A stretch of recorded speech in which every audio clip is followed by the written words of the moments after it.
How to be successful in everything you set out to do? Let's dive in.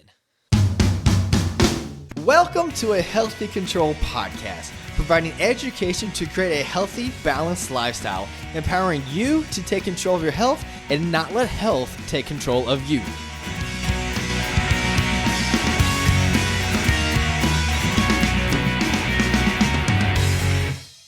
What's up, health nuts? I hope you're having a great day. I know I am. Now, I'm super excited for this episode for a number of reasons.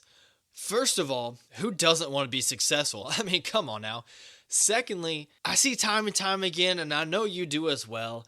You set out, I set out, somebody sets out to accomplish something, and then they fail. Or they give up, or they did it for 3 days and never look back. Why is that? Why do we have trouble accomplishing what we initially set out to do? It comes down to a couple reasons, and we're going to get into those. And I'm going to give you 5 things that you can do to make sure that you set yourself up the best for success. Now, before we get into that, let's do our weekly health lesson here. And here it is. Chewing gum, especially the sugar-free kind, can actually contribute to better mouth health or oral health. See, when you chew gum, it increases saliva production, which essentially can help clean your mouth and, reduce the risk of cavities and things like that. So chewing sugar-free gum can be good for you. Now let's start with today's topic of why we set out to do something and then we fail, or we give up, or whatever happens here. The reason is, in all honesty, usually we just quit. We feel great about it, we're excited for it, and then usually it's the first 1 or 2 speed bumps that get us. So let's say you want to eat healthier. First day you do awesome, and then by Friday, you're just tired and you really just want to gorge on pizza. And then Saturday comes around, you're like, well, I failed yesterday. Maybe I'll try next year. It's like, no, you failed one day. You failed one meal at that point. And is that even really a failure? I mean, come on now. Like, who do you know that just succeeds absolutely 100% of the time in everything they ever do? You look at baseball, if you hit the ball a quarter of the time, that's awesome. Basketball, if you shoot 40% from three-pointers, that's incredible. NFL? Okay, kickers, you should probably hit all of them. But anyways, the reason we get tripped up right away is we haven't made that personal connection to the goal yet. And we're going to get into figure that out here. But we set things out, we buy things, we make goals because we're motivated. You went to the doctor and they said you had high blood pressure and they told you all the bad things that can happen from high blood pressure, and you're motivated to not let that happen to you. You're scrolling through Amazon and you see this really cool kitchen gadget and how it can save you 5 minutes every day by not having to do whatever. And you're like, that's awesome. I get 5 minutes. You're motivated to buy.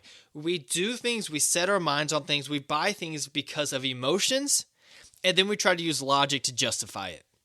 See, motivation stems from your wants, usually not from your needs or your desires.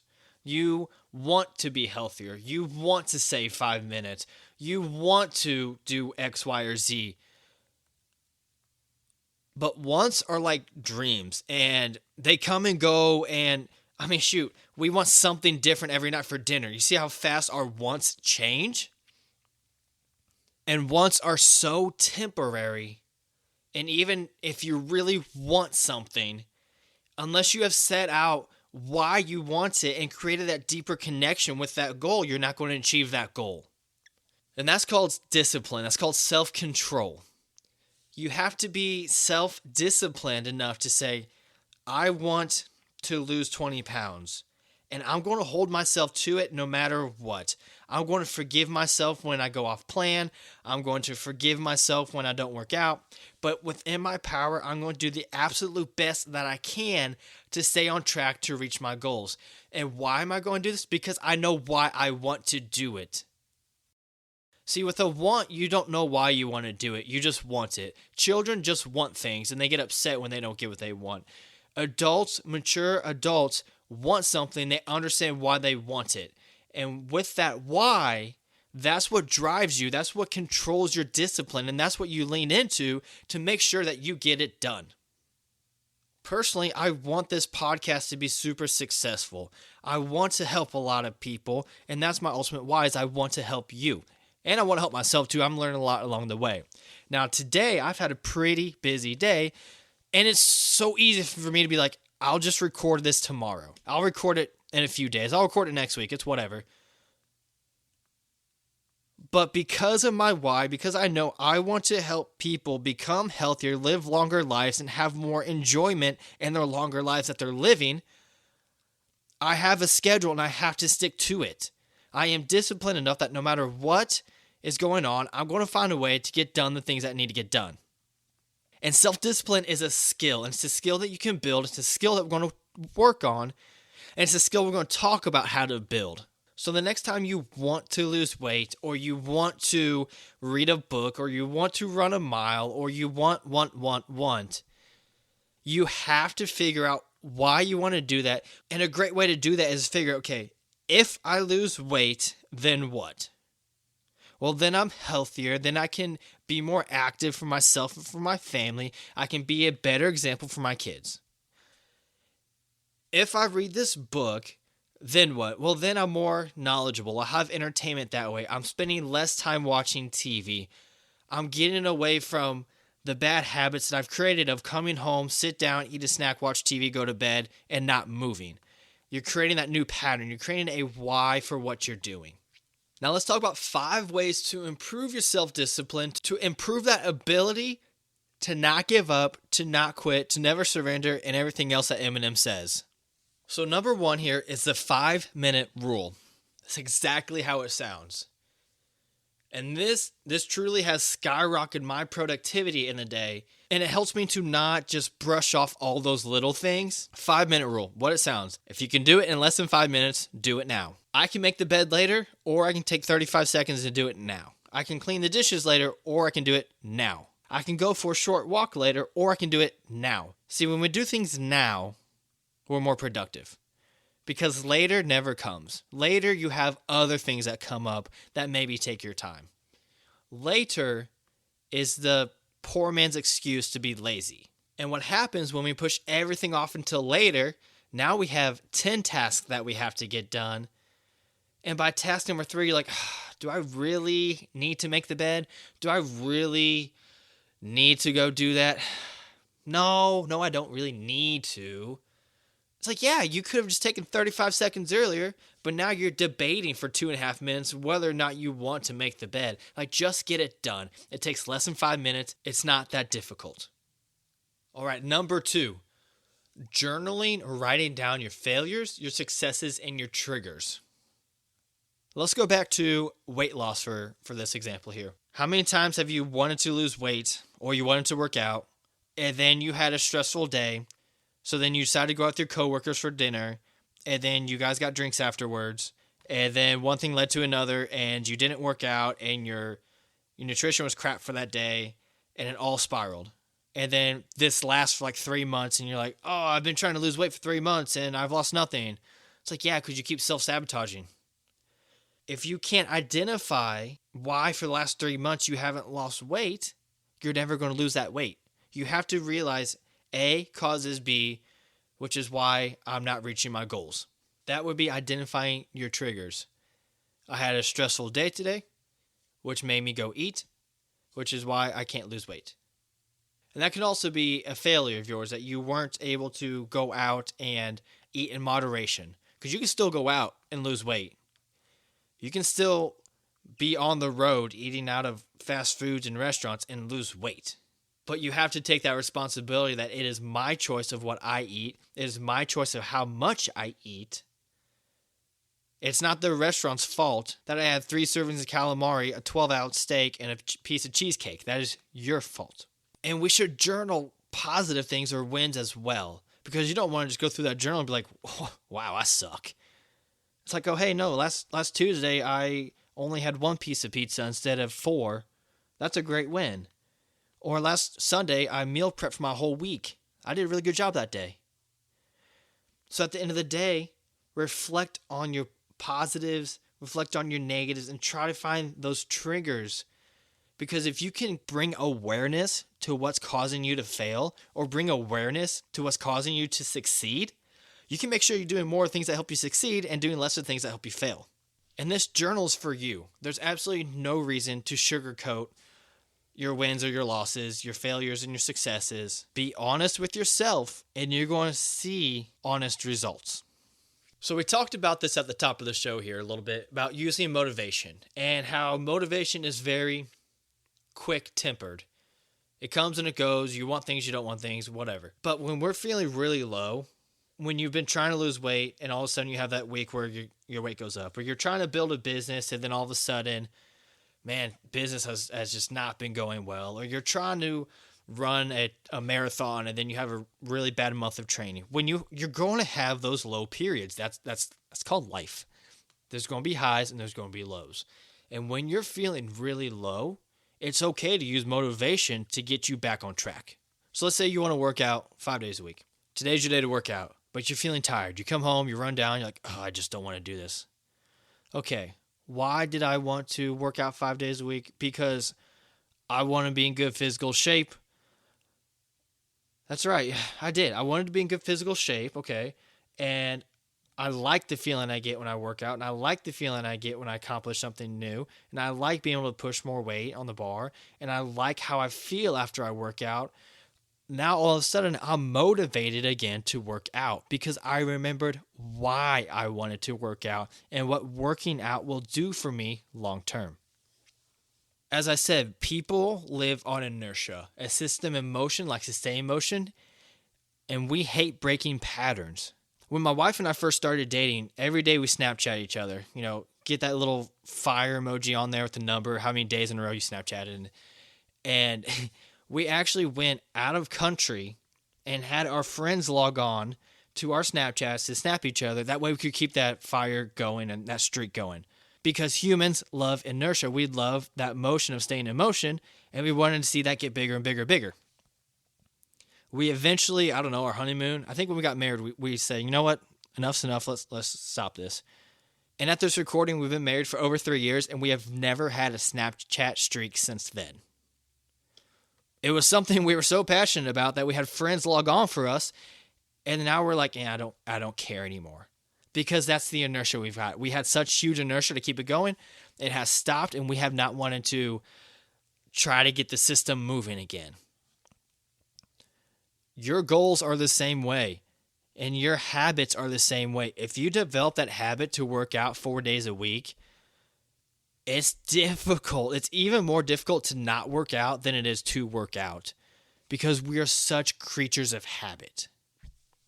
So use the motivation, use the inertia to create habits that are so strong, you physically have friends help you along the way when you can't do it. You physically will not give up that inertia no matter what. So tip number 3 there, use motivation and use inertia. Let's get to tip number 4 right after the break. Hey, it's me. Creating a healthy control has been such a fulfilling process so far, and I just absolutely loved being able to connect with you and spread good education to hopefully help you live a longer, happier, more fulfilling, healthy life. If you want to give back to the show, subscribing to it on your podcast or onto YouTube is a fantastic way to do so.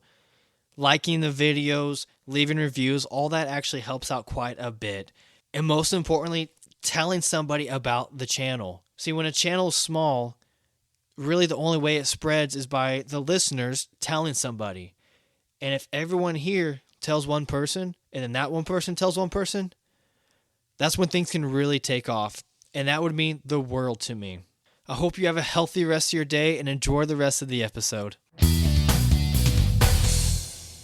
Building self-discipline and consistency to do the things you want to do to succeed your goals and dreams and not quit and give up. We talked about the 5-minute rule to help with those little things, that productivity along the way. Journaling your success and your failures and your triggers to bring awareness to yourself. And then using motivation when things are feeling low and using inertia to not quit, just to keep going. Because once that train's in motion, it's so much easier for it to stay in motion than for it to stop. Now, number 4 here. Practice with easy things. Now, what the heck does that mean? If I gave you a tennis ball and I said, squeeze this, just squeeze it. As long as you can, just squeeze it. But that's not a hard task. At the end of the day, I mean, how hard is it to squeeze a tennis ball versus losing 45 pounds? Or how hard is it to squeeze a tennis ball for a minute versus making the NFL? How hard is it to squeeze a tennis ball versus whatever big dream you have? It's pretty dang easy. But you're going to get to a point where eventually it's like, my forearm's kind of tired. My hand's kind of cramping. Can I stop now? No, don't stop. Because you're going to have that same pain chasing after what you want to get accomplished. You're going to have times where the business sucks. You're going to have times where your legs hurt. You don't want to run anymore. You're going to have times where whatever you want to achieve just doesn't quite work out well. But if you can practice on something as simple as a little bit of forearm and hand pain, there's actually a huge carryover effect. And we actually have a study that looked at this. Again, all studies are down in the description if you want to read those. But from this study, the results of it show that practicing small acts of self-control can increase your overall capacity of self-control no matter what it is. And they did a few different types of self-control, one of them being squeezing the ball. Another one, this was actually back in the 90s, found that individuals who use self-control over their eating habits or over their posture for just 2 weeks performed better on a task that required overriding physical discomfort. So by making sure you weren't eating too much, you could overcome physical discomfort. There's usually not any physical discomfort with eating. I mean, maybe, but like not like working out. But by regulating their eating, they were able to better push through any type of physical, real-life pain. Other things like avoiding colloquialisms or cursing or even using your non-dominant hand have been shown to improve self-control. Another study in 2006 found that people who practice self-control by forcing themselves to study or exercise exhibited better self-control overall in the rest of their lives.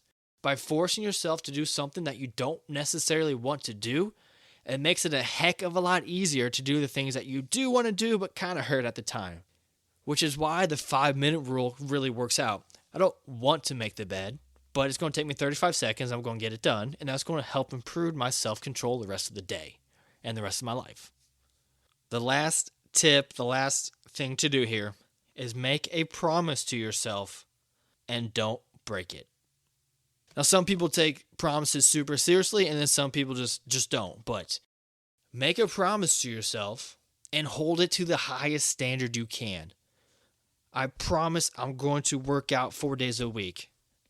Now, when you keep that promise, first of all, you're going to feel good about yourself. Secondly, imagine for all your life you've made promises to yourself and you kept them. And then one day you're like, you know what? I'm going to open my own restaurant and I'm going to do it and it's going to be successful. Well, you've had your whole life of telling yourself you're going to do it and you do it. So now you're going into this restaurant already thinking, I'm going to do this because I've set my mind on it and I'm not going to let myself down.